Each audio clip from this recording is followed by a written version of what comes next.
ఇంకా హాస్పిటల్‌కైతే వెళ్ళిన తర్వాత వాళ్ళు నాకు వేసిన సిమెంట్ కట్ అంతా గూడా ఓపెన్ చేసైతే తీసి చూసారండి. ఓపెన్ చేసి చూడగానే 1 వీకే అయింది గదా! కట్టు ఫ్రెష్‌గా వేసి. అయినా సరే కట్టు లోపల ఏదైతే నాకు సిమెంట్ కట్ వేశారో దాని కింద నాకు కాలుకి టచ్ అవ్వకుండా ఒక కాటన్ అయితే పెట్టారనమాట. ఆ కాటన్ నిండా ఫుల్లు మన తలలో పేలుంటాయి కదా! ఈ పేలైతే వచ్చేసి చాలా పెయిననమాట. ఒక 1000కి పైగా మనం లెక్క పెట్టలేము. ఎన్ని పేలున్నాయంటే, ఆ కట్టు నిండా పేలే ఉన్నాయి.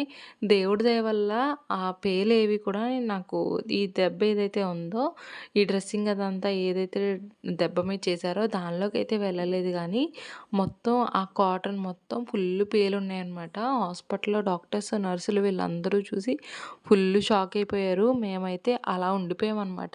అసలెలా ఎళ్ళాయి ఇన్ని పేలని చెప్పేసి అమ్మ వాళ్ళకి గాని, అక్కడున్న డాక్టర్స్‌కి గాని ఏమంటే ఏమీ అర్థం కాలేదు. నెక్స్ట్ ఏమైందనేది తర్వాత పార్ట్‌లో చెప్తాను.